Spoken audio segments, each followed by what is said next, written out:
이 선교에 대해서 이야기를 할 때에 선교의 주체가 누구인가에 대한 이야기를 먼저 해보려고 합니다. 선교학에서는요, 선교는 누가 하는 거냐, 사람이 하는 거냐, 그게 아니다. 선교는 하나님이 하시는 것이다라는 그런 이야기를 해요.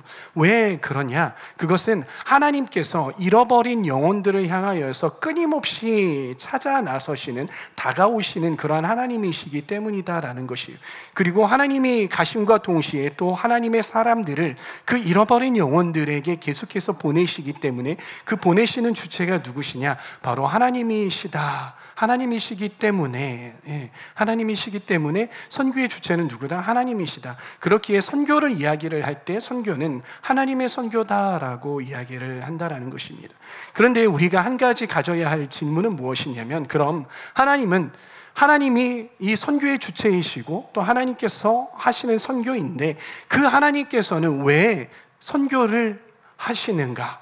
이 선교를 통하여서 궁극적으로 무엇을 이루시기 위해서 선교를 하시는가라는 것입니다. 여러분, 하나님께서는 왜 선교를 하실까요?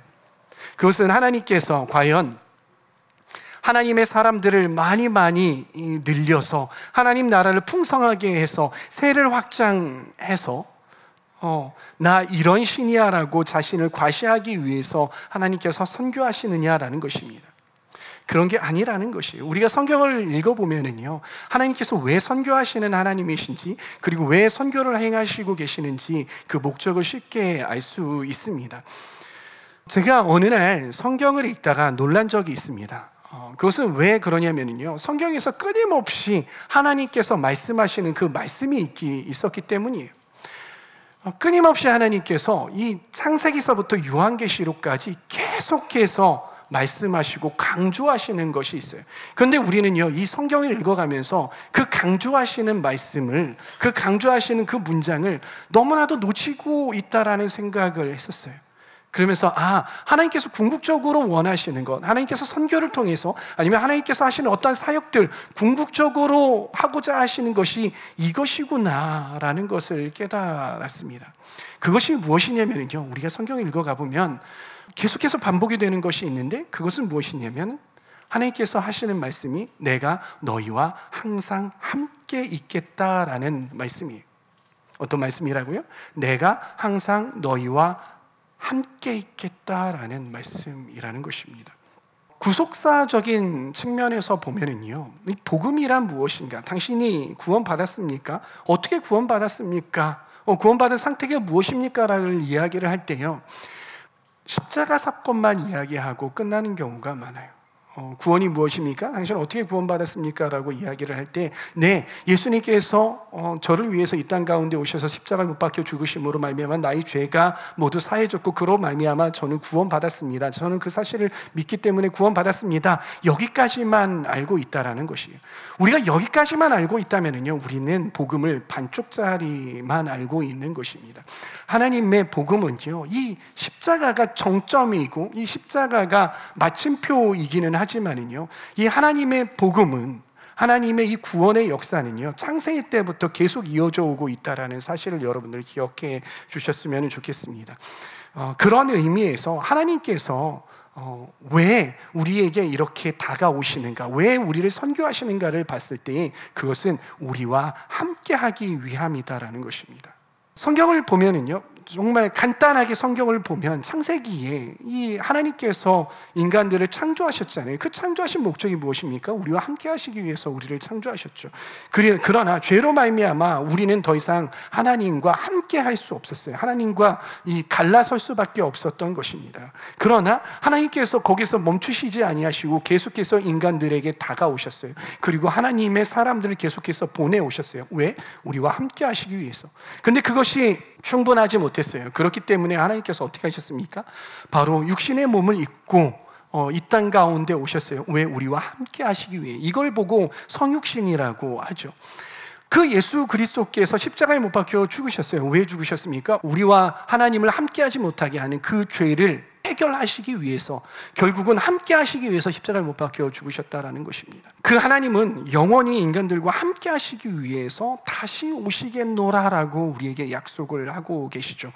성경은 이러한 이야기를 담고 있는 거예요. 오늘 우리가 함께 성경을 읽어가면서요, 우리와 함께 하기를 원하시는, 그리고 우리와 함께 계시는 그 하나님을 발견하는 저와 여러분들 다 되었으면 좋겠습니다.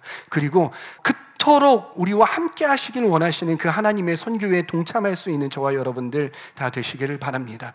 오늘 말씀은요, 좀 말씀 위주로 말씀을 많이 읽어가면서 말씀을 좀 진행을 해 보았으면 좋겠습니다. 먼저 창세기 1, 2장을 보면은요, 하나님께서 이 천지 만물들을 창조하시고 아담과 하와를 만드셨죠.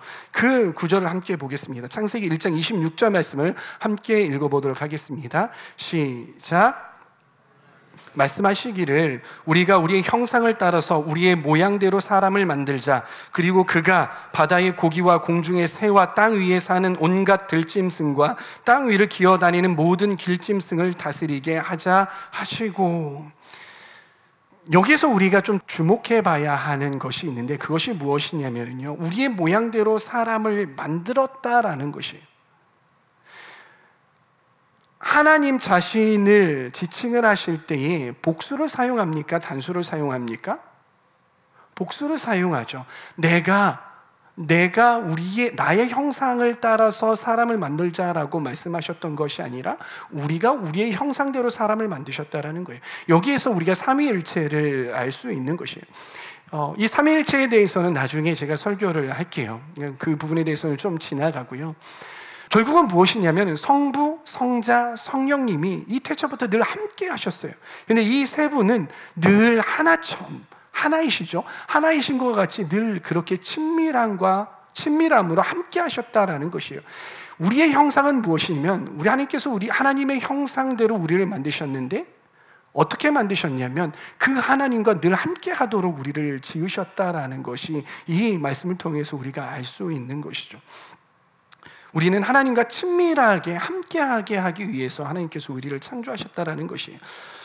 당시 하나님께서는요, 아담과 하와와 직접적으로 함께하셨습니다.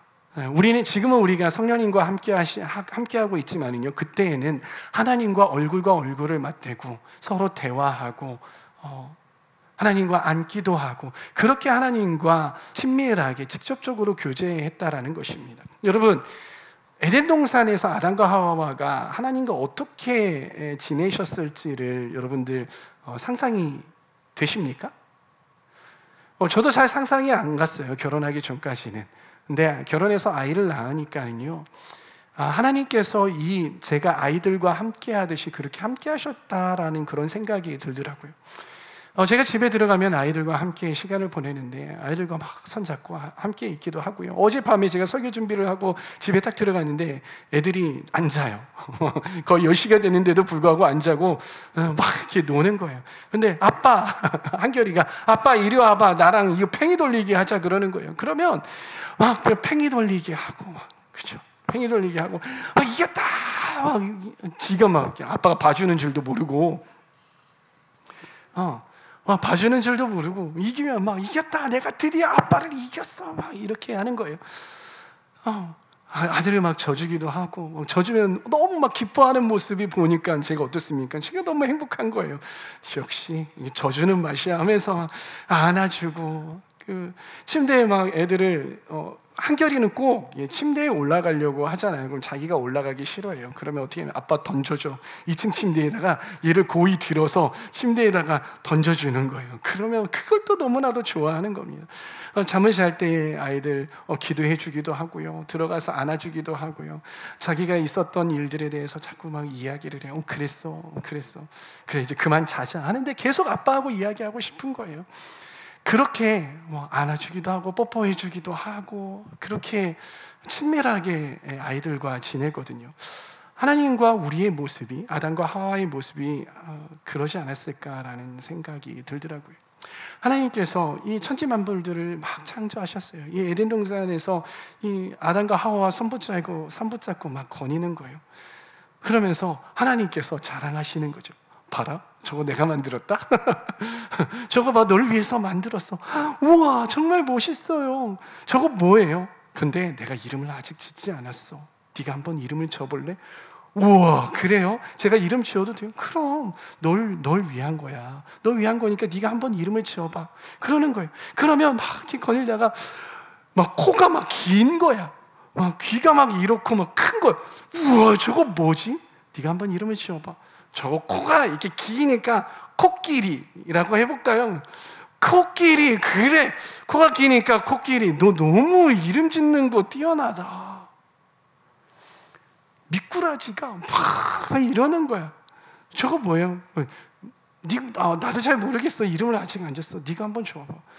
좀 미꾸라지요. 그래, 미꾸라지. 네가 너무 이름을 잘 줬고. 서로 이렇게 하나님과 이름을 짓는 거 박수 쳐주고 그렇게 함께 모으시지 않으셨을까?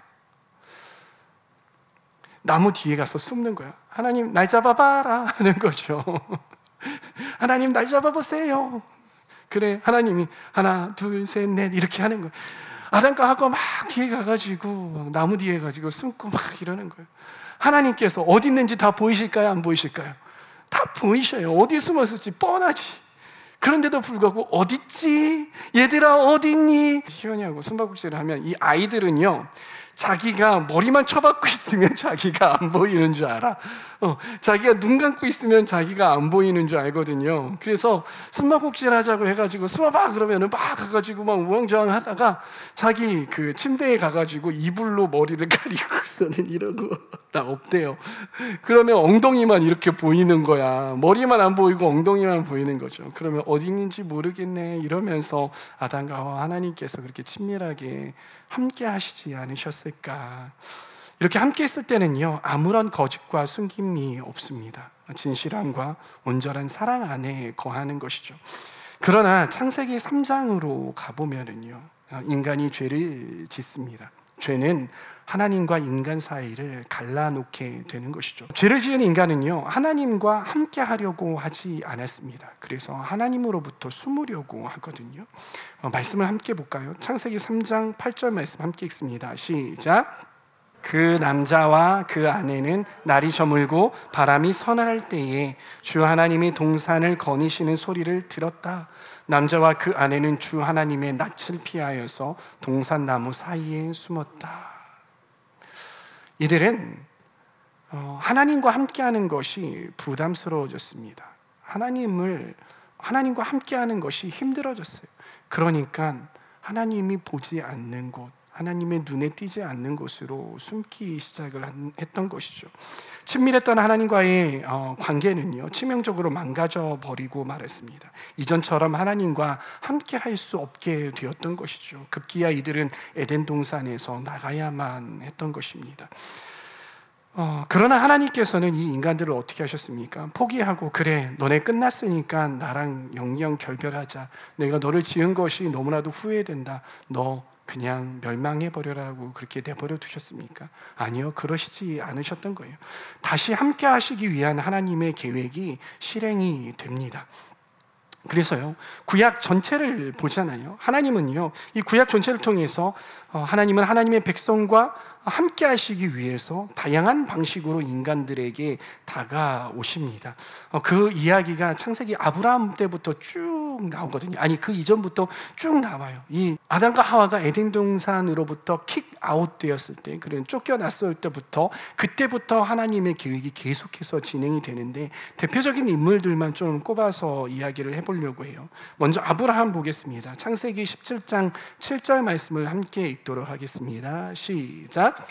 나는 언약을 세우겠다. 영원한 언약으로 삼아 너와 내 뒤에 오는 자손의 하나님이 되겠다. 이 이야기가 뭡니까? 나는 너와 함께 하겠다라는 거예요. 나는 너의 하나님이 되고 너희는 나의 백성이 될 거야. 그런데 너 때에서 끝나는 것이 아니라 네 자손 대대로 그렇게 되게 할 거야 라는 그런 약속을 해요. 근데 이 약속이 중요한 이유는 뭐냐면요, 여기에는요 조건이 없어요. 당시에 이 고대 근동 지방의 약속은 뭐냐면요, 눈에는 눈, 이에는 이에요. 짐승을요 반으로 갈라놓는 거예요. 그리고 갈라놓은 이 자리를 이 두 사람이 걸어가는 거예요. 이 걸어가면서 이들이 암묵적으로 아는 바는 무엇이냐면 이 둘 중에서 누구 하나가 약속을 지키지 않으면 어떻게 된다? 이 짐승처럼 죽게 될 거야, 갈려지게 될 거야 라고 그러한 약속을 통해서 걸어가거든요. 그런데 여기에서는요 아브라함에게 어떠한 행동이 요구가 되지 않아요. 하나님의 일방적인 약속이에요. 그것은 무엇이냐면은 내가 너의 하나님이 되겠다. 그리고 너희 백성은 그리고 너와 그리고 너의 자손들은 나의 백성이 될 거야라는 그러한 약속을 일방적으로 하세요. 일방적으로 한단 말이에요. 이러한 불합리한 약속이 어디 있어요? 이러한 언약이 어디 있어요? 그만큼 하나님께서는 이 인간들을 너무나도 사랑하셔서 그냥 짝사랑을 하는 거야. 나 그냥 너네들하고 함께 있을 거야. 니네들이 배반하든 배반하지 않든, 너네들이 신실하든 신실하지 않든 그것은 별로 상관이 없어. 내가 그냥 너의 하나님이 되고 너희는 나의 백성으로 일컬음을 받을 거야 라는 그러한 약속을 하고 계시다라는 거예요. 그 약속이 어떻게 이행이 되고 있냐면요, 이삭을 한번 봅시다. 창세기 26장 24절 말씀 함께 읽습니다. 시작. 그날 밤에 여호와께서 이삭에게 나타나서 말씀하셨다. 나는 내 아버지 아브라함의 하나님이다. 두려워하지 말아라. 내가 너와 함께 있어서 네 자손을 번성하게 하리라. 내 종 아브라함을 생각하여 내가 너에게 복을 주리라. 여기서 우리가 주목해 봐야 할 것은 무엇이냐면요, 내가 너와 함께 있어서라는 이야기예요. 야곱을 볼까요? 창세기 28장 15절 말씀 시작.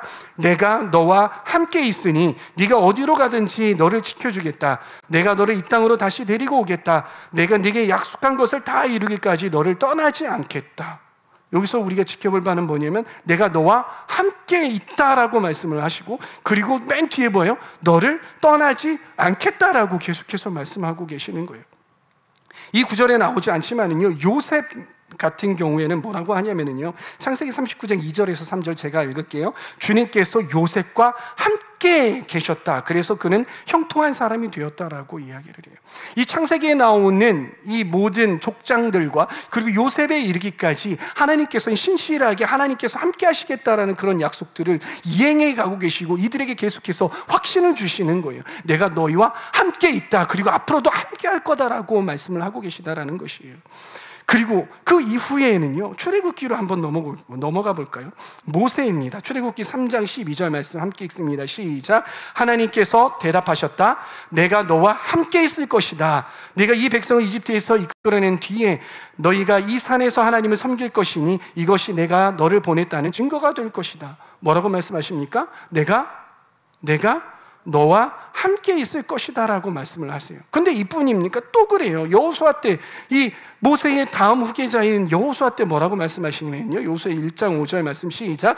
내가 모세와 함께 있었던 것과 같이 너와도 함께 있을 것이다. 내가 너를 떠나지 아니하고 버리지 아니하리니. 할렐루야. 근데 여기서 끝나는 것이 아닙니다. 사사기에 참 오늘 말씀 또 기드온, 우리 최한양 목사님께서 말씀하셨는데 기드온에게 또 뭐라고 말씀하시는지 볼까요? 사사기 6장 16절 말씀 함께 읽습니다. 시작. 여호와께서 그에게 말씀하셨다. 내가 반드시 너와 함께 있겠다. 네가 미디안 사람들을 마치 한 사람을 치듯이 칠 것이다. 이렇게 말씀하고 계시는 거예요. 또 뒤에 넘어가가지고 다윗과 어떻게 함께 하셨는지 읽어볼까요? 시편 23편 4절 말씀 함께 읽습니다. 시작. 내가 비록 죽음의 그늘 골짜기를 다닐지라도 재앙을 두려워하지 않을 것은 주께서 나와 함께 계시기 때문입니다. 주의 막대기와 지팡이가 나를 안심시켜 줍니다. 그리고 시편 46편 7절 말씀 시작. 만군의 주님께서 우리와 함께 계시다. 야곱의 하나님께서 우리의 피난처이시다. 이렇게 다윗과도 하나님께서는 함께 계셨고, 다윗이 그걸 알았습니까? 몰랐습니까? 알았다고요. 하나님께서 나와 함께 계시다라는 것을 알았다고요. 이 아브라함 때부터 시작된 그 함께 계시다는 약속, 아니 그 창조 때부터 시작된 그 하나님께서 함께 계시다는 약속이 인간들이 범죄함에도 불구하고, 인간들이 신실하지 못함에도 불구하고 계속해서 하나님은 함께 해오셨고 우리를 찾아오셔서 함께 하실 것이다라는 그런 약속을 계속해서 말씀을 하세요. 이사야 때는 뭐라고 말씀하십니까? 이사야 43장 2절 말씀 시작. 네가 물 가운데로 지날 때에 내가 너와 함께 있을 것이다. 강을 건널 때에 물이 너를 덮지 먹지지 못할 것이다. 내가 불 가운데를 지날 때에 타지도 않을 것이며 불꽃이 너를 사르지도 못할 것이다. 예레미야에게 또 뭐라고 말씀하시는지 봅시다. 1장 19절, 그들이 너와 맞서 싸우겠지만 너를 이기지 못할 것이다. 내가 너와 함께 있어서 너를 구해주겠다. 주님의 말씀이다. 아멘. 이렇게 구약에서요, 하나님은 끊임없이 하나님의 백성과 내가 너희와 함께하고 있다, 그리고 내가 너희와 함께 할 것이다 라고 계속해서 말씀해 오고 있고 그 약속을 지켜오고 계시다라는 거예요. 이들이요, 고난을 당할 때에도 아픔과 고통을 모른 채 하지 않으시고요, 그들에게 찾아가시고 그들에게 사람을 보내시면서 그 탄식 소리를 들으시고 그 신음을 들으시고 그들을 구해내 주시고 그들과 함께 하셨다라는 것입니다. 심지어는 이 이스라엘 백성들이 하나님을 배반할 때에도 그들과 함께 하시며 그들을 구원하시기 위한 하나님의 계획을 계속해 오고 계셨다라는 것입니다. 그리고 마침내 그 하나님이 인간들과 함께 하시기 위해서 어떻게 해요? 인간의 몸을 입으시고 이 땅 가운데에 내려오셨습니다. 그분이 바로 누구이십니까? 바로 예수 그리스도이시죠. 예수님의 별명이 많지만 그 중에 하나가 뭔지 아십니까? 바로 임마누엘이라는 별명이거든요. 여러분, 임마누엘이 무슨 뜻인지 아십니까? 말씀 하나 볼까요? 임마누엘, 마태복음 1장 23절 말씀을 함께 읽어볼까요? 시작. 그 이름을 임마누엘이라 할 것이라. 이 이름은 뭐라고요? 예수님의 별명이 뭐라고요? 임마누엘이라는 말은 하나님이 우리와 함께 계시다라는 거예요. 여러분, 놀랍지 않습니까? 예수님께서 이 땅 가운데 우리에게 오신 이유는 무엇이냐면 우리와 함께 하시기 위해서 이 땅 가운데 오셨다라는 거예요. 예수님을 다룬 많은 영화들을 봐요. 많은 영화들을 보는데 예수님을 이렇게 보면 예수님은 늘 심각해. 뭐에 막 지쳐가지고 잘 웃지도 않으시고 왜 이렇게 막 근심 걱정에 막 둘러싸이신 것처럼, 뭔가 인간들이 마음에 안 드시는 것처럼 그렇게 보일 때가 이렇게 참 많아요. 그걸 보면서 참 감독들이 너무 심각하다, 그리고 감독들이 예수님에 대해서 제대로 묵상을 했을까라는 그런 생각을 하면서 예수님은 저러지 않으실 거라고 저는 생각해요. 그 모습을 제가 동의하지 않거든요. 여러분, 하나님께서 그토록 원하셨던 것이 무엇입니까? 그것은 인간들과 함께 하시기 위함인 거예요. 근데 그 하나님께서 인간의 몸을 입고 이 땅 가운데 오셨잖아요.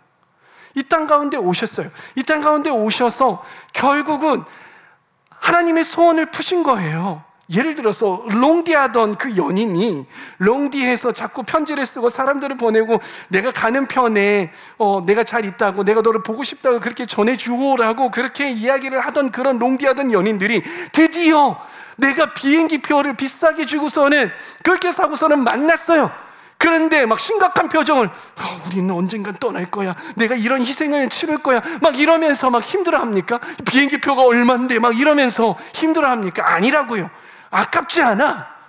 그냥 그 만난 순간이 너무 행복하고 너무 좋은 거예요. 그러지 않으셨을까요? 예수님께서 이 땅 가운데 오셔서 인간들을 만나시고 그들의 제자들과 함께 하실 때 저는 너무나도 행복해 하셨을 거라고 믿습니다. 그들과 함께 노시면서 저는 예수님께서 말씀을 전하실 때 예수님의 언어 유희, 이 아재 개그가 상당하다라는 것을 알 수 있잖아요. 참 막 이렇게 말씀을 읽으면서 푹 하고서는 웃을 때가 한두 번이 아니야. 이렇게 비유를 하신다고? 하나님 나라를 이렇게 비유하신다고? 이렇게 이러한 아재 개그를 사용하신다고? 그런 의미에서 우리 김기호 목사님은 참 예수님과 너무나도 닮아 계시다라는 그러한 생각이 듭니다. 여튼 예수님께서 이 제자들과 참 이 농담도 많이 하셨을 거고요, 함께 재미있게 노시기도 많이 하셨을 거고요, 또 이 제자들을 격려해 주시고 안아주시고 손잡아 주시고 그러셨을 거라고 저는 믿습니다. 이들이 기뻐할 때 얼마나 기뻐해 주셨을까를 여러분 상상을 해보셨습니까? 마치 제가 우리 아이들이 막 놀잖아요. 막 놀면서 막 재밌어 하면은 제가 너무 행복해요. 이 예수님의 제자들이, 이 사람들이 막 춤추고 잔치집에서 막 하고 결혼하는데 얼마나 축복해주고 싶으셨을까요? 얼마나 축복해주고 싶으셨을까요? 예수님은 그 막 축복하고 막 이러고 그 가운데 함께 기뻐하셨을 거예요. 그런데 때로는 인간들이 맞이해야 하는 그런 숙명, 죽음들, 그리고 슬픔들, 아픔들, 이럴 때가 있잖아요. 그럴 때 예수님께서 같이 슬퍼하고 같이 아파해 주셨어요. 함께 하시면서. 그런데 그 슬픔에 예수님께서 항상 막 근심하시면서 얘네 어떡하지? 얘네 이렇게 슬프지? 이거 인간들이란 저는 이러시지 않으셨으리라고 믿어요. 그런 슬픔 가운데 있을 때 함께 잠깐 슬퍼하셨지만 이내 그 인간들의 슬픔을 기쁨으로 바꾸어 주셨어요. 죽음을 어떻게 하셨습니까? 생명으로 옮겨주셨죠. 병들어 있는 것들을 어떻게 해주셨습니까? 낫게 해주셔서 기쁨으로 변화시켜 주셨어요. 그러면서 같이 기뻐하고 같이 그 시간들을 즐기며 시간들을 보내셨다라는 것입니다. 그렇게 예수님께서는요, 우리 인간들과 함께하는 그 시간을 행복해 하시면서 즐기셨으리라고 저는 믿습니다. 그리고 마침내 그 인간들과 함께 영원히 함께하기 위해서 방해물이 되었던 것이 무엇입니까? 죄죠. 그 죄를 해결하시기 위해서 십자가에 오르시고 그 모든 죄를 한 방에 말끔히 해결해 버리십니다. 그리고 사흘 만에 다시 부활하셨죠. 그리고 부활하시고 또 제자들과 함께 시간을 보내셨어요. 그리고 하나님 나라에 올라가시면서 그 올라가신 목적이 무엇입니까? 그것은 그 하나님 나라에 너희가 있을 처소를 마련해 놓겠다라고 말씀을 하시며 하나님 나라에 올라가셨죠. 근데 그 올라가시면서 예수님께서 약속하신 또 약속을 하세요. 약속하신 그 약속의 말씀이 있어요. 그것이 무엇이냐면요, 마태복음 28장 20절 말씀이에요. 함께 읽어보도록 하겠습니다. 시작. 보아라, 내가 세상 끝까지 항상 너희와 함께 있을 것이다. 누가 하신 말씀입니까? 예수님께서 하신 말씀이에요. 뭐라고요? 세상 끝날까지 너희와 항상 함께 있겠다. 아니, 하늘로 올라가시는데 어떻게 함께 있어요? 이게 무슨 의미일까요? 그 약속은요, 요한복음 14장 16절에서 17절을 보면 우리가 알 수 있습니다. 예수님께서 이 말씀을 하셨는데 그 전에 이 약속이 무슨 의미인지를 알 수 있잖아요. 알 수 있도록 설명해 주셨어요. 함께 읽어보도록 하겠습니다. 요한복음 시작. 내가 아버지께 구할 터이니 아버지께서 다른 협력자를 너희에게 보내주셔서 영원히 너희와 함께 있게 하실 것이다. 그는 진리의 영이시다. 세상은 그를 보지도 못하고 알지도 못하기 때문에 그를 맞아들일 수가 없다. 그러나 너희는 그를 안다. 그가 너희와 함께 계시고 또 너희 안에 계시길 것이기 때문이다. 이분이 누구십니까? 바로 성령님을 보내주시겠다라는 약속이시죠. 이 성령님이라는 것은 여기에서 보면 파라클레토스라고 헬라어로 써 있어요. 뭐라고요? 파라클레토스. 이 파라클레토스는요, 파라라는 말과 클레토스라는 말이 합쳐진 합성어예요. 이 파라라는 말은 곁에라는 말이에요. 옆에. 그리고 클레토스는 부르다라는 말이에요. 옆에 불러서 오시는 분이 누구시다? 성령님이시다라는 것입니다. 즉 성령님은요, 우리 옆에 계세요. 늘 우리 옆에 계시는 분이 우리 파라클레토스 성령님이다라는 것이, 그 성령님이요, 우리가 주님이라고 부를 때 그 옆에서 그래, 내가 여기 있다. 내가 너를 너무나도 사랑한다.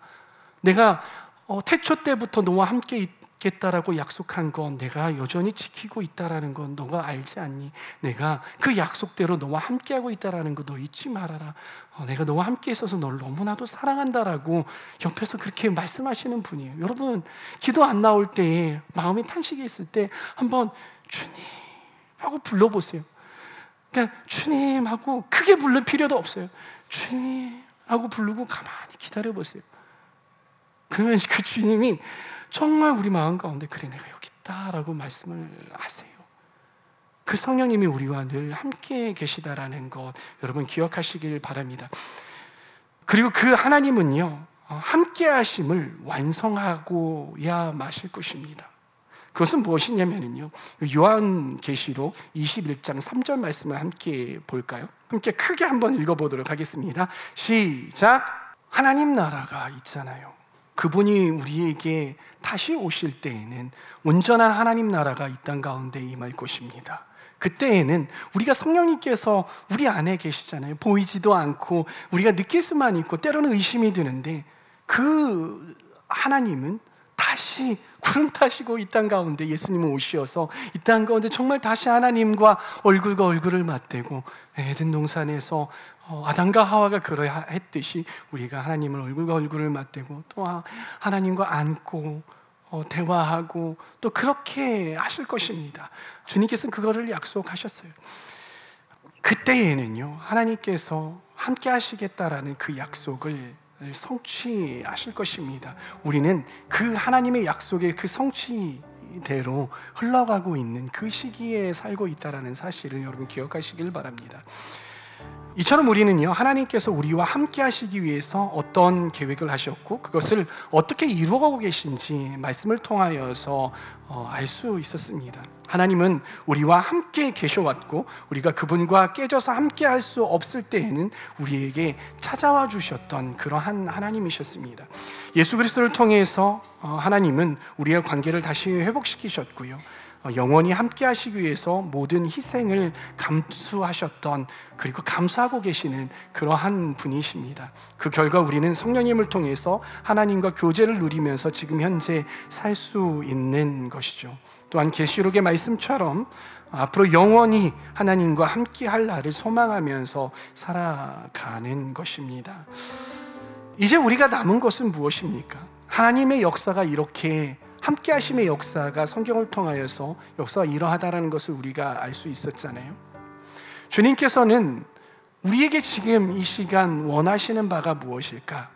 그것은 첫째, 우리가 하나님께서 우리와 함께 하시려고 수없이 많은 일들을 행하셨는데도 불구하고 우리는 어떠한 삶을 삽니까? 하나님이 없는 것 같은 삶, 하나님과 함께하지 않는 삶, 하나님의 낯을 피해서 숨는 그런 삶을 살고 있지는 않은지 돌아보시길 바랍니다. 그래서 하나님께서 진정으로 궁극적으로 원하시는 것, 이 땅 가운데서 이루어질 수 있습니다. 그것은 하나님과 늘 함께하는 삶을 살아가는 거예요. 하나님과 동행하는 삶을 사는 거예요. 성령님과 늘 동행하면서 주님께서 나에게 말씀하시고, 그리고 나도 주님께 아뢰고, 또 주님께서 나에게 말씀하시고 주님께 아뢰고, 그렇게 함께하는 삶을 살기를 주님께서 원하시지 않겠습니까? 그러한 삶을 살 수 있는 저와 여러분들 되기를 간절히 소원합니다. 그리고 두 번째는 무엇이냐면, 하나님께서는 하나님의 선교에 우리를 초청하십니다. 동역자로 부르십니다. 다른 사람들에게도 나의 복음이 전해져서 그들과 함께하기를 원하는데 너는 나와 함께하지 않느냐? 너의 동생, 영적인 너의 동생들은 나와 함께하지 못한다. 네가 나의 말을 가지고, 나의 뜻을 가지고 그들에게 가주지 않겠니? 라고 말씀하시는 것이 주님의 마음 아니겠습니까? 그게 우리가 선교해야 할 이유이고 목적 아니겠습니까? 그래서 우리의 이웃들에게 그 예수님의 마음, 그리고 하나님의 마음, 성령님의 마음을 가지고 그들에게 향해서 그토록 함께 하시기를 원하신 그 하나님의 뜻을 전해주는 것이 우리의 또 사명인 것입니다. 그래서 첫 번째, 우리가 주님과 늘 함께 동행하는 것, 그리고 두 번째, 주님의 뜻을, 함께 하시고자 하는 주님의 뜻을 다른 사람들에게 전하는 것, 이 두 가지를 통하여서 우리는 하나님의 선교에 동참할 수 있는 것입니다. 그렇게 될 수 있기를, 우리가 그렇게 될 수 있기를 소망하고, 그렇게 하나님 선교에 동참할 수 있는 저와 여러분들 다 되시기를 소망합니다.